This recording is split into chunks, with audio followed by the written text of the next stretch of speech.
नमस्कार, मैं हूं आमिर बेग। आप देख रहे हैं सिटी बुलेटिन न्यूज़। पेश हैं आज के प्रमुख समाचार। प्रशासन ने पुजर चला। देर रात एसडीएम विकास धलुबे ने ये की। बताएं कि कैंट क्षेत्र के सर्वे तिहुरा में सरकारी जमीन मकान बनाया जा रहा था। कई दिन से मकान मालिक से जमीन के कागजात मांगा जा रहा था। कागजात सही न होने पर यह कार्रवाई की गई है। निर्माणाधीन मकान को बुलडोजर से जमींदोज कर दिया गया। एसडीएम सदर ने चेतावनी दी है कि सरकारी जमीन पर कोई भी निर्माण कार्य न कराएं। जमीन खरीदने और निर्माण कराने से पहले जमीन के कागजात जरूर देख लें या फिर उसे दुरुस्त करा लें, वरना सरकारी जमीन पर अगर निर्माण कार्यकर्ता पाया गया तो निश्चित रूप से सख्त कार्रवाई की जाएगी। फिलहाल उदय पब्लिक के सामने कब्जा जमाने के लिए नजूल की जमीन पर हो रहे निर्माण कार्य को ढहा दिया गया है और लिफ्ट मशीन और ट्रैक्टर को पुलिस ने कब्जे में ले लिया है। ग्राम जमथरा का मैटर था। नजूल की भूमि थी हमारी, तो लगभग 4 दिन पहले नजूल लेखपाल और स्थानीय पुलिस बल जाके जो अवैध अतिक्रमणकारी था उसे रोके थे कि आप निर्माण मत करिए, सारे कागजात दिखा दीजिए। तो उन्होंने कोई कागजात प्रस्तुत नहीं किया और परसों भी रात को वो निर्माण किए थे, कल रात को भी निर्माण कर रहे थे। तो मैं 11 साढ़े 11 बजे उस क्षेत्र भ्रमण पर निकला था, तो मैंने देखा। फिर उनको मैंने 1 घंटे का समय दिया वो कागजात प्रस्तुत करने के लिए। उनके द्वारा जो कागजात प्रस्तुत किया गया वो वैलिड नहीं था, इसलिए चूँकि तत्कालिक निर्माण हो रहा था और पुलिस और रेवेन्यू उसे रोक चुकी थी, फिर भी वो नहीं मान रहे थे, तो उसे गिरवा दिया गया। अब क्या अपील रहेगी सर उनके लिए जो ऐसे अवैध निर्माण करा रहे हैं या कराना सरकारी जमीन पर निर्माण कराते हैं? सबसे क्लियर कट मैसेज है कि भैया अगर आप कहीं पैसा लगा रहे हो तो पहली बात तो ज़मीन देख लो कि आपकी ज़मीन है कि नहीं। हमारी सरकारी ज़मीन पे कदाप 1 इंच मत बढ़िए, और आप पैसा वेस्ट करते हो फिर हम उसको तोड़वाते हैं तो हमारा भी समय ज़ाया होता है, आपका भी एक गलत संदेश भी जाता है। तो सबसे अपील यही है कि अपनी ज़मीन चिन्हांकन करा लें, इंश्योर हो जाए, इसके बाद अपना निर्माण करें। किसी का सही निर्माण है तो उसे कदापि नहीं टच किया जाएगा, लेकिन स्पष्ट संदेश कि हमारी सरकारी भूमि के 1 इंच पे अवैध अतिक्रमण नहीं होने दें। बकाया वेतन न मिलने और सुपरवाइजर की कार्यप्रणाली के विरोध में नगर निगम के सफाई कर्मियों ने हड़ताल कर दी। लता मंगेशकर चौक पर नया घाट मुख्य मार्ग को चार दिया। भुगतान को लेकर के ये आंदोलित कर्मचारी अपनी मांग पर अड़े रहे। हालत ये हुई कि नगर निगम के सुपरवाइजर को हटना पड़ा और धरना प्रदर्शन के बाद होली के मद्देनजर सफाई कर्मियों को वेतन दिया गया। लायंस सिक्योरिटी गार्ड सर्विसेज पर सफाई कर्मियों का 2 माह का वेतन बकाया था। नगर आयुक्त संतोष कुमार शर्मा ने महापौर गिरीशपति त्रिपाठी से वार्ता के बाद होली के मद्देनजर सफाई कर्मियों का वेतन अवगत कराया। सफाई कर्मियों की शिकायत पर सुपरवाइजर को हटा दिया गया। राज्य सूचना आयुक्त दिलीप अग्निहोत्री आज अयोध्या पहुंचे। परिवार के साथ उन्होंने रामलला का दर्शन पूजन किया। सर्किट हाउस में राज्य सूचना आयुक्त ने कहा कि 1 साल पहले जब आयोग में आए तब विरासत में 30,000 से ज्यादा पेंडिंग शिकायतें मिली थीं। ऑनलाइन सुनवाई करके तेजी से शिकायतों को कम किया जा रहा है। हाईकोर्ट का भी निर्देश है कि विलंब से सूचना देने से उसका महत्व कम हो जाता है। सभी सूचनाएं विभागों को समय से देना है। एक्ट के अनुसार न्यूनतम समय में सूचनाएं सबको दी जाएं। 30 दिन के अंदर सूचना देना अनिवार्य है, नहीं तो एक्ट उल्लंघन माना जाएगा। संवेदनशीलता के साथ, मानवता के साथ और अनियम की भावना के साथ काम किया जा रहा है। मेरा उद्देश्य ही रहता है कि मैं प्रदेश में कहीं भी जाता हूं तो ख़ास तौर पे जो ग्राम विकास विभाग है, युवा कल्याण विभाग है, इनके अधिकारियों से मैं चर्चा भी करता हूं। और मेरा सबको ये निर्देश रहता है कि एक्ट के अनुसार न्यूनतम समय में सूचनाएं लोगों को दी जाएं। सूचना प्राप्त करना लोगों का अधिकार है। ये अधिनियम के द्वारा लोगों को अधिकार दिया गया है कि वो सूचना प्राप्त कर सकते हैं। अगर आप उनकी सूचना समय पे नहीं देते हैं, 30 दिन के अंदर नहीं उसका समाधान करते हैं, तो ये एक प्रकार के एक्ट का उल्लंघन है। तो मेरा पूरा प्रयास रहता है कि उनको मैं ये निर्देश दूं कि लोगों की समस्याओं का समाधान होना चाहिए। अब समाधान क्या कि बहुत से जो गरीब नागरिक हैं हमारे देश के, खासकर गांव की, जो मैं ग्राम विकास की बात करूं तो उन लोगों को कोई सूचना अगर मिल जाती है, हमारे यहाँ सूचना मांगते हैं और उनकी सूचना का सही जवाब अगर आ जाता है तो इतने मात्र से उनकी समस्याओं का समाधान हो जाता है। क्योंकि उनकी समस्याएं भी छोटी छोटी समस्याएं होती हैं, लेकिन उनके लिए वही एक बड़ी परेशानी का कारण होता है। तो वो चाहे आयोग के स्तर का काम हो, चाहे शासन प्रशासन का काम हो, इन सब का दायित्व ये है कि लोगों को इस समस्याओं का समाधान हो और उसमें जनपद में पीएम श्री योजना के तहत संचालित 15 विद्यालयों के बच्चों का आज जनपद स्तरीय खेलकूद प्रतियोगिता और सांस्कृतिक कार्यक्रम का आयोजन। कार्यक्रम का शुभारंभ मुख्य विकास अधिकारी कृष्ण कुमार सिंह और बीएसए संतोष कुमार राय ने दीप प्रज्वलन कर तथा हवा में गुब्बारे उड़ा करके किया। खेलकूद में विजयी बच्चों को सीडीओ कृष्ण कुमार सिंह ने प्रमाण पत्र दे पुरस्कृत किया। बता दें कि जनपद में बेसिक शिक्षा विभाग के 1792 विद्यालय संचालित, 15 विद्यालय पीएम योजना से संचालित हो रहे।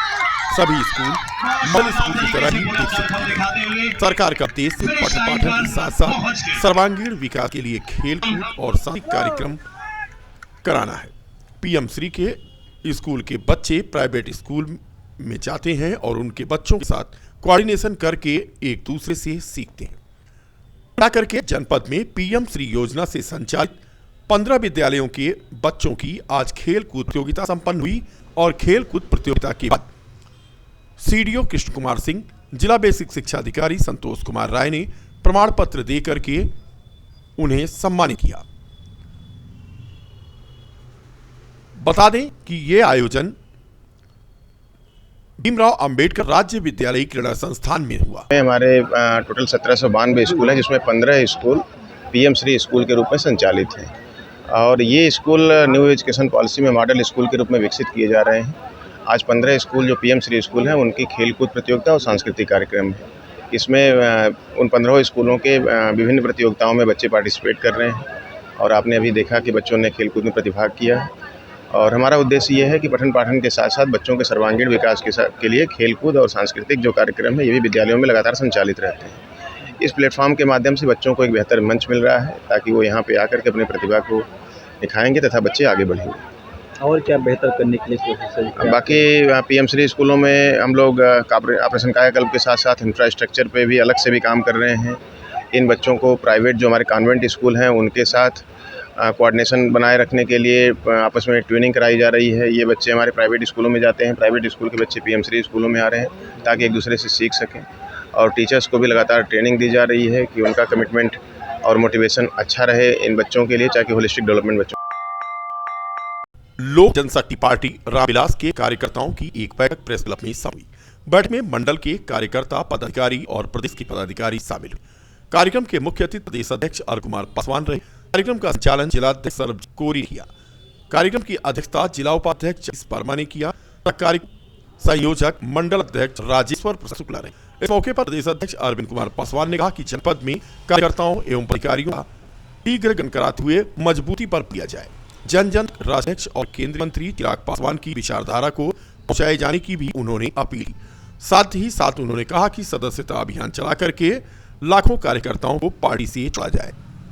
बैठक था तो कार्यकर्ता बैठक में जिले के अन्य पदाधिकारियों को आज नियुक्ति दे के मनोनीत किया जाएगा और इस कार्यक्रम के माध्यम से पार्टी को जनपद में और प्रदेश में आगे बढ़ाने के उद्देश्य से यह कार्यक्रम रखा गया है। यहाँ पे लगभग सैकड़ों लोगों ने आज पार्टी के प्रति शपथ ग्रहण किया और आज कम से कम 1 दर्जन से ज़्यादा लोग पार्टी में शामिल भी होंगे और उनका मनोनयन पत्र भी बन गया है। अभी आप लोगों को उनका नाम भी दे दिया। संदिग्ध आतंकी अब्दुल रहमान के पिता अबू बकर का बयान सामने आया है। उसका कहना है कि अगर उसका बेटा दोषी है तो उसे सजा मिलनी चाहिए। बता दें कि 9 मार्च को एसडीएफ ने थाना इनायतनगर में बेटे से उनकी मुलाकात कराई थी। अब लड़के के बारे में हमका बातचीत करावा जाए कि भाई तो हम ये कहना अगर बेटा कुछ गलत करे होबो तो सरकार से जोन तुहका सजा मिले एक हंस के कबूल कर ली भाई गलत के साथ न बाप दे न हम देश के कानून के साथ। हाँ अगर निर्दोष है वो तो तुका यानी तो साथ रियायत बरती जाए, बस यही हमारा कहना है। अच्छा, कितनी देर कल पुलिस रही आपके यहाँ और कल लगभग कई बजे आई थी? तो ज़्यादा देर नहीं रही, लड़का के लेके आए फिर थाने में थोड़ा देर बातचीत हुई बस हमारे लड़के से। अच्छा, आपको भी तो थाने लेके गए थे? हाँ हाँ। क्या पूछा उन लोगों ने? हमसे कुछ नहीं पूछा, जो भी यानी लड़के से बातचीत कराई बस। अच्छा, लड़के से बातचीत। फिर उसके बाद में रात में आपको छोड़ दिए थे? हम फिर 9 बजे लाके यहाँ पे घर पे आ छोड़ दिया। हम सरकार से यही अपील करना चाहेंगे भाई न्याय होना चाहिए। अगर मेरा लड़का दोषी है तो जो सज़ा बनती है हमें उसको कोई आपत्ति नहीं है। अगर अवध नगरी में होली का आगाज हो गया है। संतों की होली हो चुकी है और अब शहर के रिकाबगंज हनुमानगढ़ी में बीती शाम हनुमान लला के सामने फूलों की होली खेली गई। फूलों की होली में जमकर अबीर गुलाल उड़ाए गए। ढोल की धुन पर लोगों ने जमकर नृत्य किया। फूलों की होली में अधिकतर महिलाएं शामिल रहीं। रिकाबगंज हनुमानगढ़ी पर प्रतीकात्मक रूप से रामलला की मूर्ति लगाई गई थी और रामलला की मूर्ति के सामने ये फूलों की होली खेली गई और रामलला की पूजा अर्चना की गई। लोगों का उत्साह देखते ही बन रहा था। बता दें कि धर्मनगर अयोध्या में संतों की होली के साथ साथ सोमवार को रंगोत्सव का आगाज हो गया है। अवध की होली का आगाज हुआ तो ऐसे में रिकाबगंज हनुमानगढ़ी पर बीती शाम रामलला के समक्ष फूलों की होली खेली गई और लोगों का उत्साह देखते बन रहा था।